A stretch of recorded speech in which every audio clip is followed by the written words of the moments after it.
Have you ever noticed that Avatar, the movie, is basically Pocahontas? Welcome to Creative Contraband.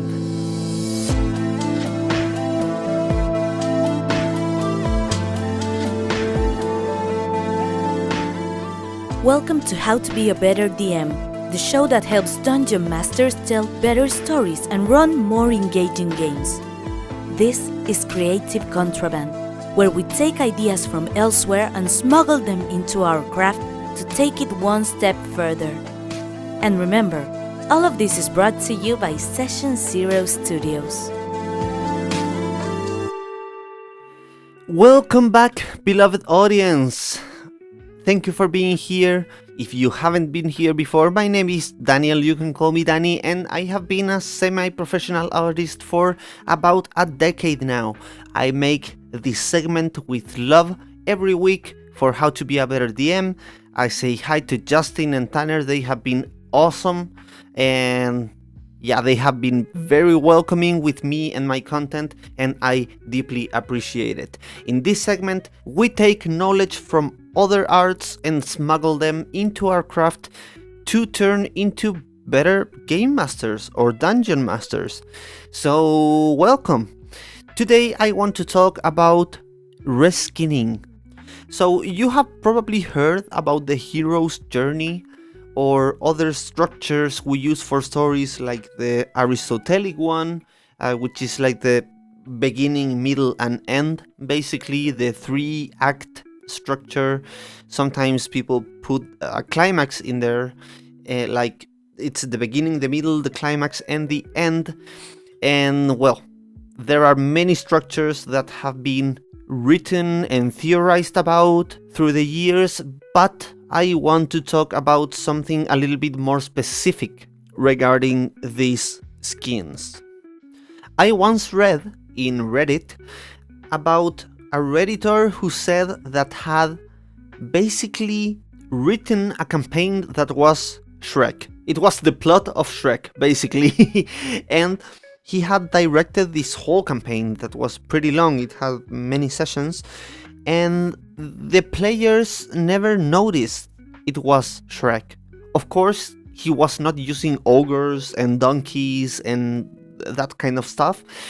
It was a reskinning, so he took the main structure, the skeleton, and then just changed stuff. Maybe he changed the ogres with, I don't know, trolls, or maybe just the party.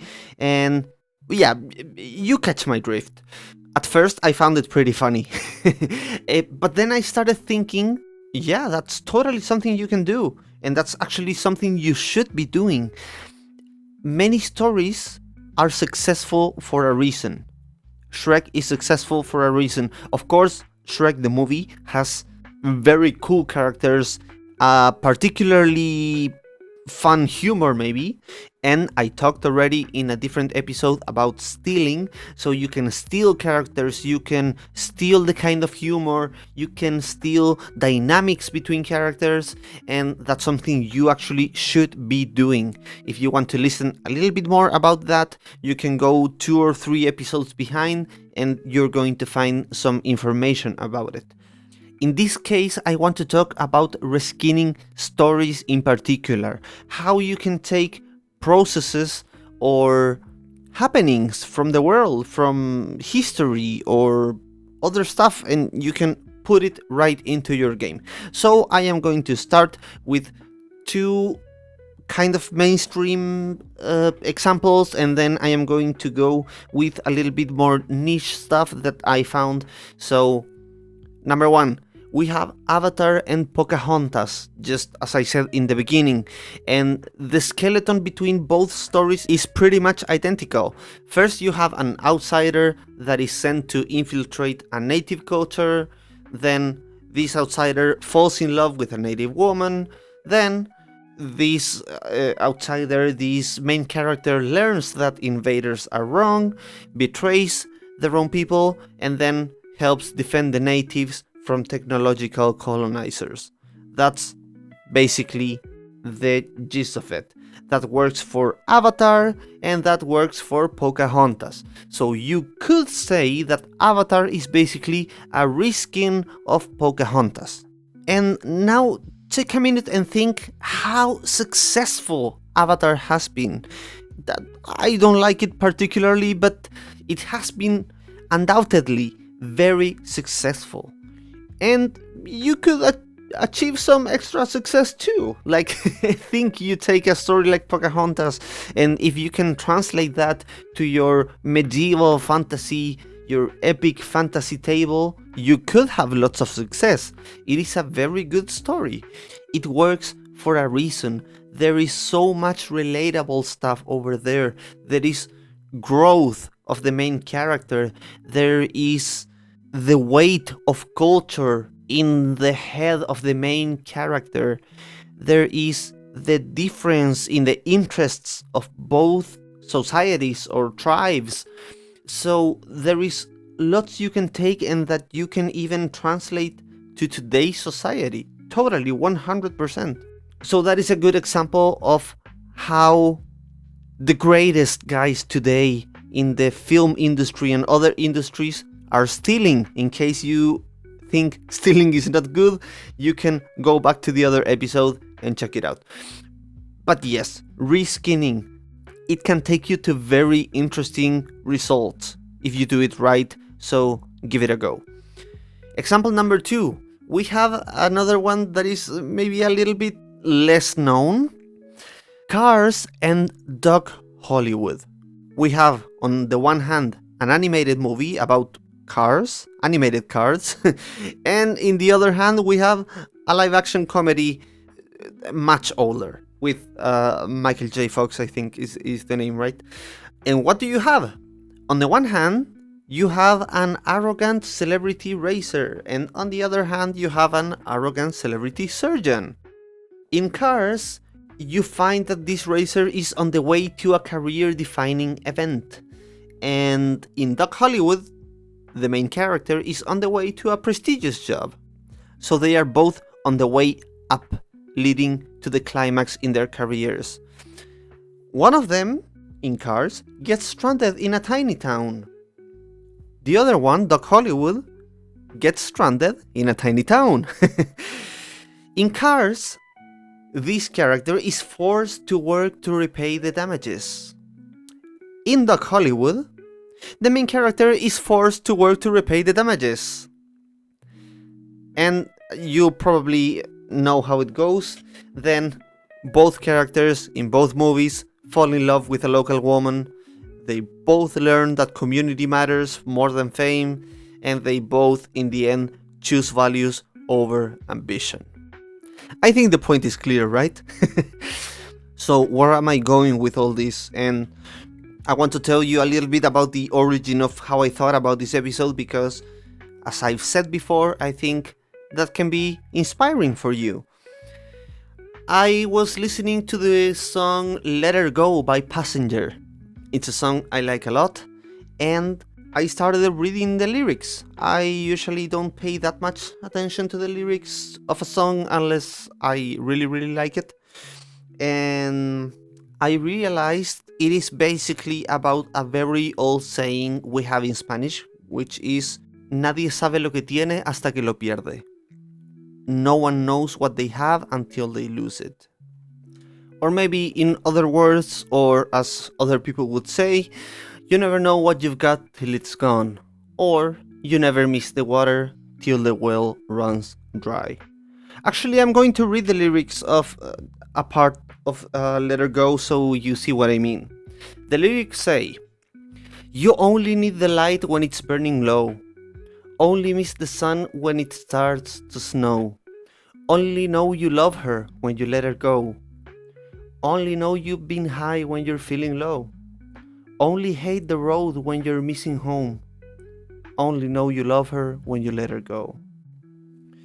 So as you can see, the idea is pretty much the same. And this song has been pretty successful, pretty popular. And I think it's because it touches these tropes we can usually relate to. And I want you to do the same at your table. Another thing I was watching lately is the Invincible animated series, the superheroes one, because I will be running some tables of the upcoming Invincible TTRPG. So if you want to participate in one of those tables, you can either write a comment here on Spotify, or you can maybe join the Discord of How to Be a Better DM and let us know. I would love to be able to be in a table with you, so let us know so we can make it work. So I was watching the Invincible show, and a warning, for the next 60 seconds I will be giving spoilers for season 1. So what happens is that one of the main characters, Omni-Man, is basically a supremacist from a different planet, and he wants to conquer the Earth because basically he thinks the Earthlings are all too weak and they should all be like the Viltrumite people, which have more advanced technology and stuff. That's basically imperialism, or the conquering of South America. That's colonialism. So it's a story we have lived as a society, as a species. We have gone through this. And they took that and they made a series about it, which of course has many other subplots and many other topics and stuff. But I find it great. I find it amazing that they can make a story about something we all know about. So yeah, that makes me think we can take historic events and reskin them totally so they are Shrek? I don't know, but maybe they are a light-hearted fantasy, and the story in its skeleton is something maybe your country went through, or maybe, I don't know, the world went through. We have had many things happen to us for the last couple centuries and millennia. So yeah, my message is basically inspire yourself by what you watch, by what you consume, and don't be afraid to take existing things, existing stories, existing historical events, existing historical figures, and reskin them, and put them on your table, and make them interact with your players. That's all I have to say for today. Once again, I deeply appreciate you being here, staying until the end. I am working on fixing some stuff I've been told lately about pacing, about audio quality or whatever, so I deeply appreciate all comments, and we as a team are working to bring you the best content we can. So remember to go to the description. You can find the Discord server there, you can find our tables over there, and there is also my Instagram in case you want to follow me, or in case you want to follow How to Be a Better DM. It's at How to Be a Better DM podcast on Instagram. So that's it. Thank you very much for being here. See you next Monday. And until then, let's roll initiative. This is Creative Contraband, brought to you by Session Zero Studios.